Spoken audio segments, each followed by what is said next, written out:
Right. Papa nekanguva. You can see quarantine iri kuita ichindita kuti ndifute. Ndiri kufuta. Zvakuita zvekufuta. Side. But nyaya iri pano ndekuda so. Ndoda kuti ngotibate topic kadiki kana imbotaura my favorite person. We had a little discussion a favorite person yangu. Tichingotaurawo nyaya dzekuomera kwemaZimbabweans. MaZimbabweans vanhu vakaomerere. Right. I managed to come up with 2 or 3. Zvandingati nini ndakadiscover.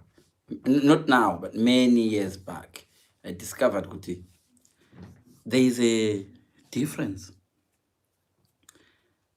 between kuomera nekunge munhu asina. Vamwe vanhu muri kuti vakaomera havana, vari kutoshaya.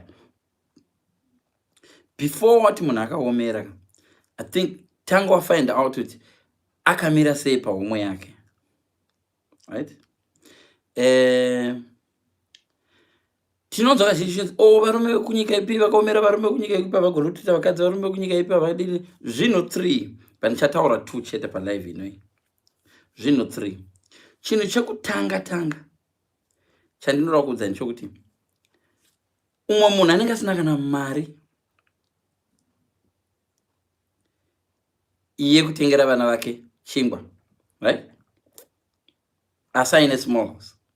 Kune vamwe vanhu vanoita small house zviri unnecessary. Inini hangu ndinoti kana murume asina mota, right?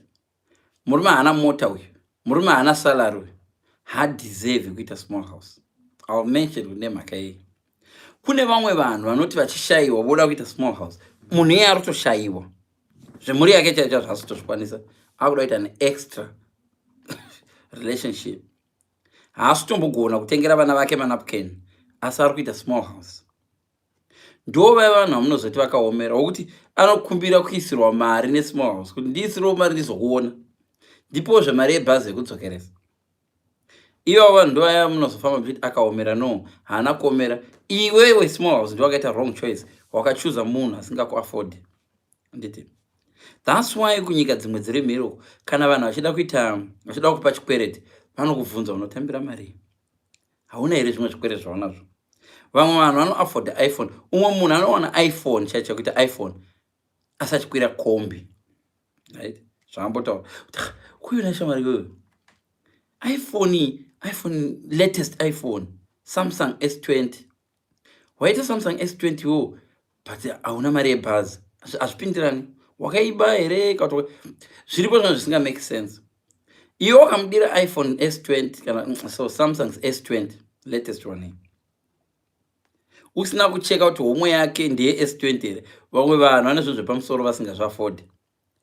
Ndo vanozoti akaomera. Akaomera nemake ane iPhone but inini haasi kukwanisa kunotengera. No. Vamwe vanhu havana kuomera. Havatorina. Vamwe vanhu varombo vanoda kuita life yepamusoro vasinga afford. Kana votadza kuafford moti vakaomera. No, vanenge vasina. Munhu akaomera munhu akadai so. Munhu wokuti ano afford. And you know that this person can afford. And you know his bank balance kuti imari yake ane thousands. Okuti iye womuti ndengerawo Coca-Cola kuti aiwa inodhura tenga freeze ndo riri cheaper. Anayo mari yeCoca-Cola but anoda kutengera freeze. But be careful because ndo panouya nyaya yangu. My main nyaya iyi yakamira so. Listen guys. Munhu akakugeja iwewe. Akakugeja negeji yake. Akaona kuti uri munhu wefreeze. Right? Akadecide kusakutengera drink akakutengera freeze. Haana kuomera munhu. Murunza zvandotaura. Right. Munhu akawear out my options ake. Akakutarisira so.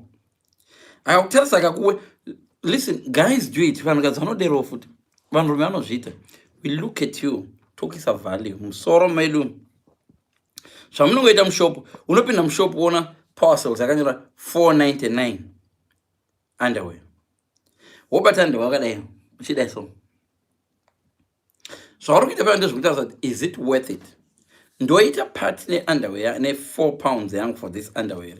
Ndopanoona dzimwe hembe dzainzi dzikaita dzonzi ka dzimwe dzataura dzonzi ka munhu achinda kupi kune imwe section kusvikaona chinoendera nemari yakanyorwa inoendera. Hakusi kuomera, munhu iye arotsvaka value for money. Wakauya iwewo kumukomana wadanana naye usina kunyatsoziva kuti anokudii. That's why ndichigara ndichiudza kuti kana uchidana nemunhu bvunza munhu kuti unondidirei. Haurohwi, bvunza munhu why unondidii. Kuchikoro kuna vasikana vaitibvunza unondidii. Ndakazoona kuti vasikana vaya vairevesa, handisi kuti vaizviita logica nelogica yandinayo zvinhu. Kubvunza munhu unondidii kunobetsera. Iwo umwe munhu anokumbira accommodation pamba pako, handiti achida kugara zvevhiki. Iwo mutotsvaira ruvazhe. Unoziva zvanoita? Ukamutotsvaira ruvazhe, iye aiziva ndogara pano zvevhiki. Anoti okay, tinoita majuti here. Yes, this week ndini, next week ndimai avo, third week ndimbaba. Anonyarara pozanzari next week anenge atobva. Oti okay, haana kuchuza aita nharo newe because anoziva zvake kuti contract yake haisi kuzosvikapo pamuchange moti third week iye anenge atobva. Right? Zvakafanana munhu arodana newe. Munhu arodana newe kana achida kungorara newe achidza atoda kurara newe ka2. Iwewe unyamusikana ukafunga kuti baba pacharara nendoda toda kuzonditengera mota. After vapedza kurara nendoda toda kuzonditengera this. Unogona kuita zvinhu usingaziti contract yavo mumind mavo. Vakuvalue either way yaunovavalue wewe. So this is what happened. Iwe unozoti munhu akaomera, izvo munhu haana kuomera, munhu anayo mari but haade kukutengera. You are not, according to him, you are not worth Brazilian. Murume waya kuZimbabwe akaomera, haana kunditengera Brazilian.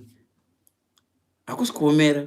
Maybe akavalua pamunhu uyu, why would I buy munhu uyu Brazilian ini vana vangu vasina chingwa kumba. So anenge angotsvaka value kuti you are not worth it. You are not worth kuriska kuti vana vangu vafe nenzara ndichikutengera Brazilian. Saka hakusi kuomera, munhu anodorizi, todoti munhu akangwara. Vamwe vanhu havana kuomera, munhu takaomera vakadongwara. Havadi kuinva. Zvakafanira kuti uchiloja woda kuisa matiles mushower. Unohaya company inogadzira mashower. Toyamudisirawo matiles pamba palandlord. Akakudza kuti tongo ubhadhara this month, next month tichazodecide kuti muri kugara. Ndozvazvakaita. Umwe munhu akachuza kusa investa in you, haana kuomera. Iye munhu ari takaomera unozonzwa kuti akatengera mumwe munhu bhazi ukaramba naazvite. Anenge akaomera. Aiwa akatotengera umwe mai imba. Munhu dzimwe nguva cheka kuti the reason why asingakutengere zvinhu tu haasi kushaya here munhu. Kana achishaya, right? Anogona achishaya. Saka haana kuomera. Kana kuti anazvo but doesn't think you are worth it. Pataenda kunotsvaka huni musango, pataenda kutsvaka nyii, taitarisa muti so, totarisa unokwirika here. Totarisa mhonjeka kuti tikatema nyii dzikawira pa, hadziwiri patsvina here. Ndizo dzinonge. Zvirina ndikwire muti. Wocheka ndikadonapo. Handifi here. Hapana mazitombo here kuti ndikarovera ndogona kufa. Waicheka, wear out my options ako. People do that. Vanhu vano wear out my options avo. They do weigh my options. Hakusi kuomera. These guys vano wear out my options. Is she worth it? Ndakati nditengere mota karamba. Are you worth mota? Iwo. Munhu wacho dzimwe nguva anoona ndakati nditengere imba kare. Iwo uchitadza look after one room yako yaunogara iyo. Woti boyfriend yako ikutengere imba. Anogona kuti yes achida kungorara newe. But ucharamba chingoti mangwana. Ndo pale panozoyatsime kuti maZimbabwe akaomera. No, tanga wacheka kuti maZimbabwe arodana nawo anazvo here zvinhu. Ukanotsvaka munhu asinga afford ari kutambira 200. Iwe uchida kuspoilwa nema1000s. Uchati munhu yakaomera here kana kuti ari kushayiwa. Ari kushayiwa ka. Wadanana nemunhu asiri welevel rako. Vanhu vanonzi vakaomera munhu anenge akaita samukoma gimbi, right? Ane zvese. Umuti nditengerewo shangu yoti handina. Ndiye munhu anonzi akaomera. Pota kuti munhu asinga afford shangu, iye haana shangu. Udati andachida kuti anditengere. Yes, nyaradzai. Ndachida kuti anditengere boots. Haakwanisi kukutengera boots kamunhu uyu. Nokuti iye haatombodzi afford. saka haana kuomera. Munhu anototambura, wadanana nemurombo. Ndakati atengere andiroore, mazimbabwenzi akaomera, ndakati atengere baba vangu ingoro. Ivo baba vake havana ngoro. Saka uyu munhu haana kuomera, munhu anototambura, udana nemunhu ari kuzvitamburira. Ndozvega zvanoda kutaura kuti no, kuomera versus munhu akaomera munhu wokuti you can tell kuti munhu anoafforda. Oti kwanzi hatidyei handi unonditengerana, ndoziti handi apo totenga Sainsbury. Sainsbury mune chicken yakachipa ye$2. Ndokunonzi kuomera. Ane 50 pounds, unomona akaibata 50 pounds. Nando zinoita 20, but yari no, hatitenge masausage apo. Ndokunonzi kuomera. But then be very very careful kuti paunoti kuomera pamwe budget yake arikuda kuti imwe inosara anotengera vana vake. Saka haana kuomera munhu ari kurizina ande musi anosangana nebhebhi raanoreta, iyeye munhu ari kuti akaomera uyu anokwanisa kunotora loan inoza loan, kutora loan kubank akatengera munhu waanoda chimwe chinhu chinodhura zvokuti iwe uchifamba chiudza ndakaomera.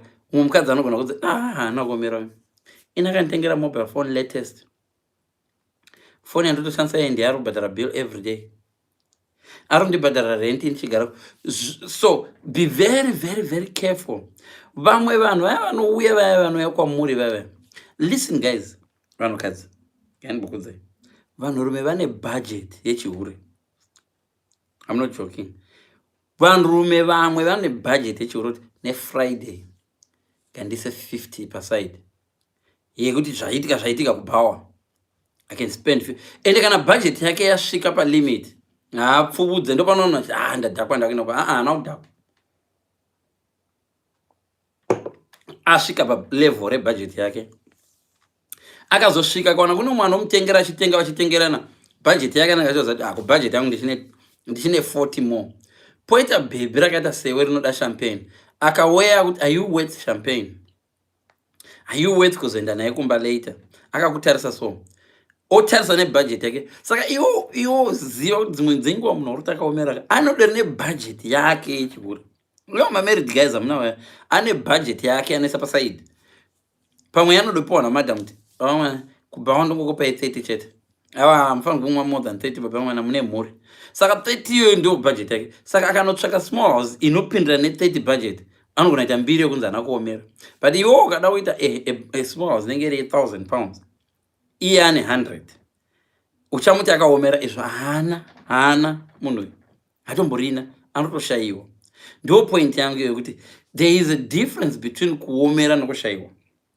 Ndikataura ndikati munhu anofanirwa kuti akaomera munhu anenge achiziva bank account yake, ende unyanzosati mari irimo ndeyake ega mbune, anotambira 5,000, wamukumbira takutengera chinhu che100 aramba, haasi kunyatsokukupa reason. Saka tanga wacheka kuti are you worth that kwaari, are you worth that amount kwaari. Iye munhu wachona are you worth mari yacho, anokureta here that, because umwe munhu unenge usingamureti, mfesi anenge asingakureti, mari iripo but kukaenda mari mwena angatokudza kukaenda mari mwena. Zvinhu zvaunazvo anozvaona mahara asina kuisira mari muaccount, iwoda kupiwa mari muaccount. Zvamafanira ndo zvandaira kuti ukapinda muTesco uchida kutenga musupermarket, big supermarket, kukanzi aidya izvi zvimozonotenga zvinotengeswa ndezvizvi, izvi munodya mahara. Munhu akadya zvinhu mahara akaguta, decision yekunotenga uko akaomera ndotenga no, aguta zvemahara, hachina need yekunotenga izvo, utosevha mari for tomorrow, atodla dinner. Ndona kana kuti oenda achida kunotenga sadza, wana kuti kune rimwe riri kunzi ndera nezuro but richiri kudyika zvaro roita $2, iye ane $15 kuti ndikatengera $2 ndisara ndiye 13 ndoenda kuma ndakaguta. Haana kuomera munhu uyu, arikuda kusevha. Ndona kuomera kuti uchiafforda unazvo, woti hatitenge zviri chipa, kuundervalue the person kuti aiwa mapenda urikuda kuti neanodhura handitotenge $1. Why? Because ndo akachipa, ndoda zvinhu zvake. Ndokwakunzi kuomera. So definition yekuomera in Shona ndingati munhu anoafforda zvinhu zvevalue iyoyo, odecide kunotsvaka zvinhu zvisiri zvevalue only because ari kuti mari yacho yakawandisa, it's not worth it. But dzimwe dzenguva munhu achari kuona you're not worth it, so haasi kuda kuisa Brazilian mumusoro because musoro wako ari kuona uri we$2, Brazilian iri kuti $100. Zvandakanoona kumusha ini pandakaenda kuzvishava nuku, last year. Ndaiona imwe misha ine gedhe rinodhura kudarika musha wacho. Gedhe resimbi rero mutown rakanzi baba hapana fence. So I was looking at komunhu yakaisa gedhe hapana fence. Fence yakabiwa here? No. Munhu uyu dakangowana gedhe rakachipa kana takangoba gedhe achibva tochera makumba kweroja gedhe. Why would you put gedhe uku kwese kuri open ng'ombe dzichipinda noku? No, gedhe rakaitirwa kuluka rich kuvanhu mota dzinodarika nepa main road. So gedhe rakanaka kudarika, hapana fence asi pane gedhe. Mind make gedhe haana kurisa kuti vanhu vapinde nekubuda, akarisa kuti vanhu vaone kuti he can afford gedhe. Niye ndokangana kuti value yemba yacho is not worth gedhe. So unokwanisa kuona kuti fence, impatakaenda kumushanda kwana vabereki vangu vakaisa fence barbed kumusha kwangu kumuzvishani kune barbed. Ndakazosvika pastage kuti dedika imba yenyu barbed wire yakudhura because barbed yachona yakakura. Barbed wire up and down in a well protected fence. But pamba pana apachaiti pana. We need to build a new house because fence yakuratidza better than musha. Because imba yavo very nice kuma 70s kwaka vakatiri vati ndo pandakakura ndazoti no ndakubhumura imba iri paside kakari ka boys high kam ndakabhumura mudhara ndichikuvakira idheni svinu because ashapindirani gedhe musha uri kukundwa nefence. You know what I mean?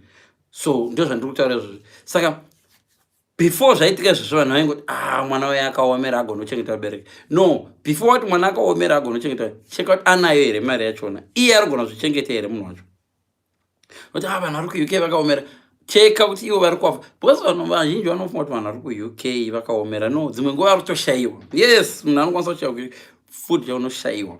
Kana chiti kushayiwa ndiroti kuna wafa wakafa nezhara, kuuk wafa wakafa nezhara. Unoda as long usiri une negligence unotowana pamwe a way of survive. Food haidhuri unless uri lazy. Unogona kuwana imwe shop inotengesa food unokwanisa kutorara watodya kwakaguta $1. But vamwe vanozoita lazy, vamwe vanozoti ndikanditenge madrugs.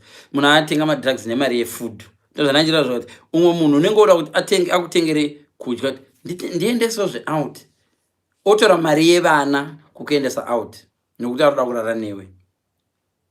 Unodya mari yevana ndebhudhi vaya havana kuomera. No, he is very stupid. Vana vake vari kufa nenzara achikutengera food. Ndo zvandivoreva izvozvo. So kune dzimwe nyika, vamwe varume kune dzimwe nyika vamunoti havana kuomera, dzimwe nguva vakatoomera kuuya kwamuri mimi vari chipa kuomera. Let me repeat this one. Varume kuNigeria vamunogona kuti varume kuNigeria havana kuomera. No, kuma standards kuNigeria maybe vakaomera because anza a Yoruba woman is very expensive. Yoruba woman anodatengerwa zvinhu zvinodhura. Saka kuuya kwavari kuita kuZimbabwean woman kuvinga zvinhu zviri chipa kutoomera. Saka kana vachitariswa nemanagera vanoti zvakaomera zvinoda nemaZimbabweans ari chipa. Ndo point yandada wangu kutaudza kuti dzimwe nguva munhu anofunga kuti hana kuomera ka. Ndikaendawo inini ndine $4 kunoku, kana ndine $4 aizo. Pandikaenda kuZimbabwe ndine $40 kuZimbabwe. Ndichinogara 2 days ndine $40. Ndikatanga kutengera vanhu Leon hana kuomera. No, ndine zvimari zvandandinazvo. But fact yokuti ndadecide kunozviitira kuZimbabwe kuti ndakaomera, ndakada kuzviita kuUK inopera yese within an hour, ndosara ndisina. Saka munhu akaomera ane maoptions, munhu akaomera anowana matactics ake ekunzvenga achienda kune zviri chipa kwaanononzi hana kuomera.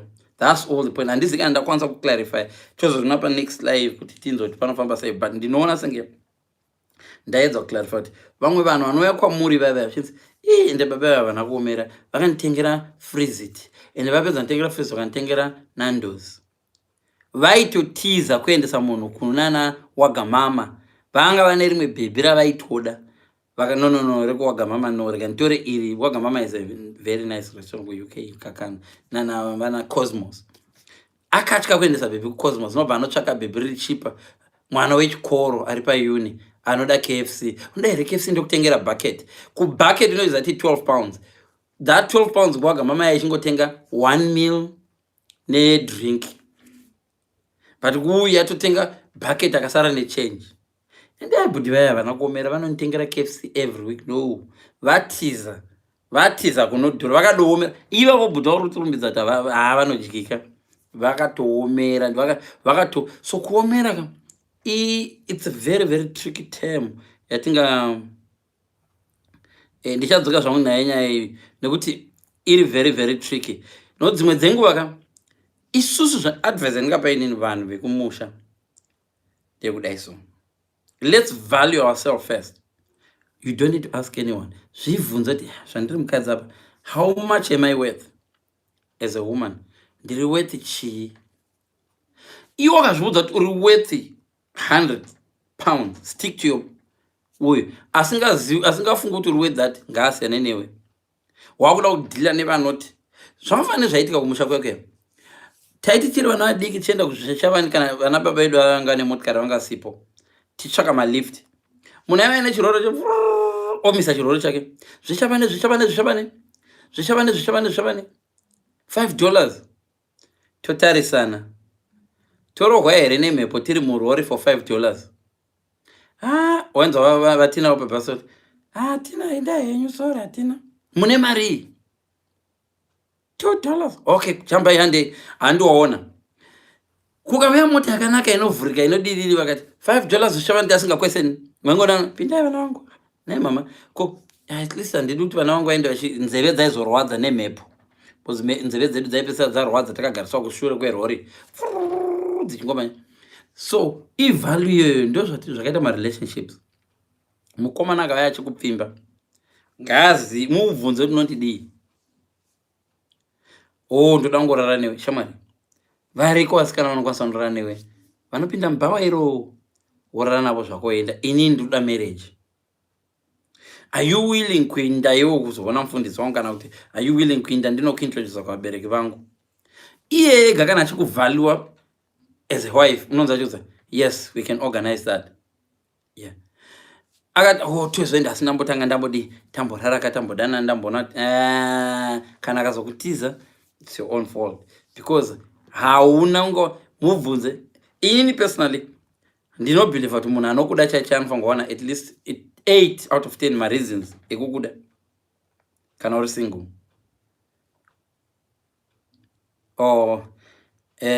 Thank you.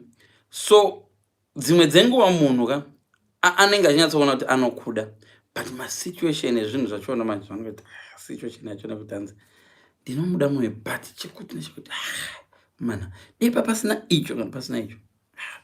So I find sometimes mumwe munhu ka anokuita undervalue nebune achizati uri zvava nomunhu anotengesa. Unoziva kuti uchitengesa mota yako munhu angonati motikari yako motikari magaraji ndo aneutsotsewo motikari yako inoita mari kana rando anzi ini pane zvandatobata ipapo. Dzimwe dzenguva umwe munhu une motikari yako handiti uri kuenda kugaraji, vanhu vegaraji matsotsi, ukavatengesera mota nhasi vanoti 4,000. Mangwana masikati motikari iyoyo ukauya ukatuma umwe munhu akadescribe mota kuti pane motikari yesilver ndiri kutsvaka yakadai Vauxhall whatever, vanoza tinayo iri ukashamboivhalua unoiwana yakunzi 6,000. Izvo ndiwe watuma umwe munhu.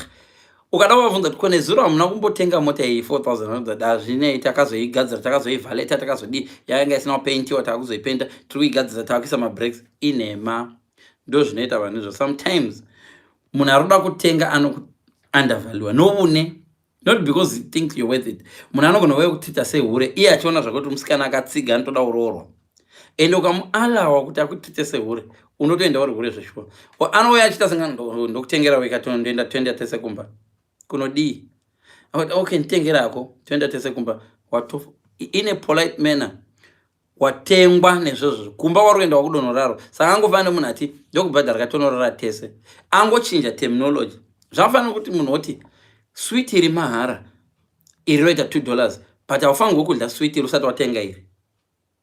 Munhu yarozama ngokuudza no sweet iri $1, tenga masweets 2 from me, but iwe nokupusa kuti akandipa sweet rimwe mahara, rimwe hacho ndakazoritenga $2, but rokutanga angandipa mahara. No, ndo zvinoita. So munhu anokwanisa kuuya kwauriwo, munhu aunoti haana kuomera wewe, anokwanisa kuuya kwauri akaku-undervalue nebune zvake, kukutesta kuti do you really know your value.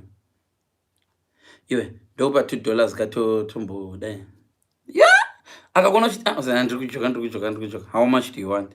Aona kuti havasi ungoteremuka teremuka. Vamwe venyu munongoti dhamu chitritwa ne$2 muchitokabira wotengerwa KFC ye$2.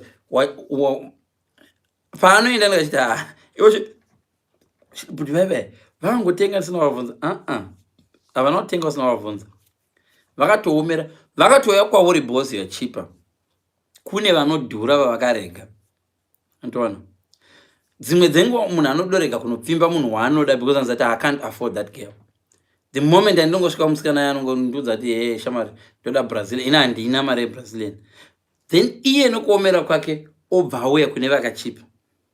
Handiti vakachipa pamastandards ake zvokuti he is willing vangani vanhu kuti kumusha kwokweya anotengerwa meat pie otofara. Munhu asingaendi kubasa asina vari kwamwana asingaendi kubasa asina kuomera. But panguva iyo vanenge vasina nditengerewo zvebhutsu handina hangu shamwari, asi honestly denda ndinaenda kutengera iwe kuti haiwa vakaomera havana. Kana anga wina lotari munhu iye anogona kutengera dzimba 5 but haana kamari yacho, haana kuwina lotari, so that guy haana kuomera. Ndo zvega zvandada ngondotaura guys. So kuomera subject is very very difficult. Dzimwe nguva ndinogona kuona kuti uyu munhu uyu haasi worth it, haasi worth it kuti ndimutengere. Pamwe unenge usina zveshuwa, munhu ane vana 4 ari kutadza vana vari kuda fees, vana vari kuda chii, ari kustruggle nevana vake 3 kuti but blaza vavakaoma vanenge vasina kuomera, vari kutotadza financially zviri kuramba kubalansa. So thank you so much guys. Tobatana panext apo. Moswera zvakanaka, morara zvakanaka. Malive acho aringoya mbijana chingodai. Good night.